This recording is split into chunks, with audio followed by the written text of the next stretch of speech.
Il est 18 h, bonsoir à tous. Merci de nous suivre sur RTI 1 pour ce point de l'actualité. On démarre dans la région d'Unzi. Le président Alassane Ouattara est arrivé dans la matinée de ce mercredi à Dimbokro.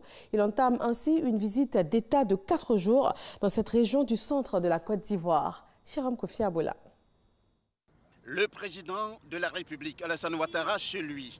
Il est 9 h 25 exactement ce mercredi quand l'hélicoptère le transportant d'Abidjan se pose sur le sol de Dimbokro, sa terre natale. La joie qui anime le chef de l'État en se retrouvant parmi les siens avec tant de souvenirs est immense. C'est un bonheur d'être à Dimbokro aujourd'hui pour 4 jours. Je viens bien sûr me remémorer de mon séjour ici, de mon enfance. Donc les parents qui sont encore là, malheureusement ceux qui nous ont quittés récemment. En tout cas, c'est un bonheur de revenir dans ma ville natale. Je suis très heureux d'être là. C'est dans le cadre d'une visite d'État dans la région d'Unzi du 25 au 28 septembre 2019 que le président de la République, Alassane Ouattara, est arrivé dans la matinée ce jour. Après les honneurs militaires, le chef de l'État s'est fait un réel plaisir à saluer toutes les personnalités présentes à son accueil. D'abord, des collaborateurs, précisément des membres du gouvernement ressortissants de Dimbokro. Ensuite, tout le Gotha ministériel venu pour le Conseil des ministres prévu dans le cadre de cette visite a reçu les salutations du chef de l'État. Présence aussi remarquée des autorités traditionnelles, administratives et civiles, des cadres, de nombreux cadres de Dimbokro qui n'ont pas voulu se faire compter l'événement. Ils sont tous venus pour voir le président à qui ils vont certainement soumettre des doléances comme en pareille circonstance pour le développement de leur région. La population de Dimbokro est elle aussi sortie pour accueillir le chef de l'État pour lui souhaiter la bienvenue. Alexis Ouedraogo.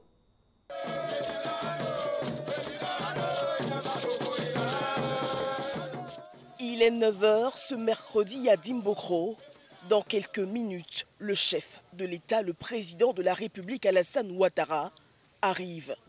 Venus nombreux, chefs, cadres et fils de la région sont impatients. Il vient sur sa terre natale, c'est retour au pays natal, c'est le fils du pays.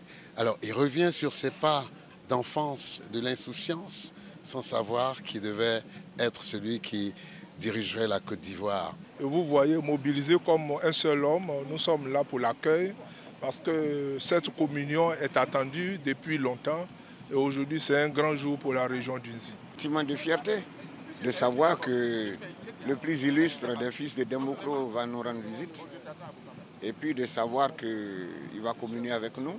C'est une réalité. Vous voyez l'hélico qui est en train de descendre. Voilà, le président est là et nous allons rester avec lui pendant 4 jours, sentiment de joie. Et puis il va nous passer le message pour que nous puissions faire évoluer notre région, booster le développement de notre région. Quand prennent fin les honneurs militaires, démarre le parcours du chef. L'hommage des populations sorties en grand nombre le long des voies pour saluer et célébrer le fils tant attendu.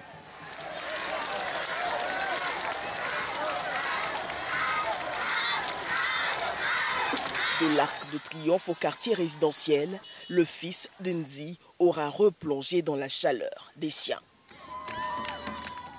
Le premier jour de cette visite d'État dans la région d'Unzi a été marqué par un conseil des ministres. Les membres de la nouvelle commission électorale indépendante CEI ont été nommés. Ces 15 membres vont bientôt être installés avant d'élire leur président et les autres organes en vue de l'installation des commissions régionales et locales et du déploiement du processus et chronogramme pour les élections 2020.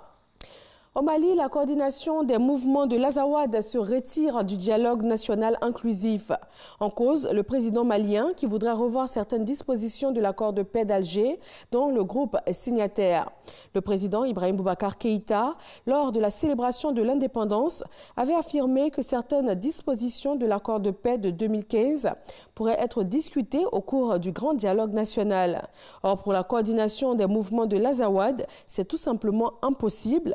L'accord de paix est très clair. Une modification de ces termes ne peut intervenir que si tous les signataires ainsi que la médiation internationale le demandent. Le président iranien Hassan Rouhani a refusé ce mercredi à l'Assemblée générale de l'ONU toute négociation avec les États-Unis. Sa condition sine qua non des sanctions contre Téhéran. Il demande aussi à l'Arabie saoudite d'arrêter ses opérations au Yémen.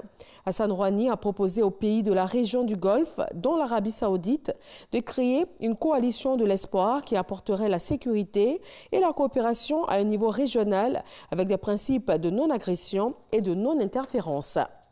C'est tout pour ce bref point de l'actualité. Je vous retrouve avec grand plaisir à 20h.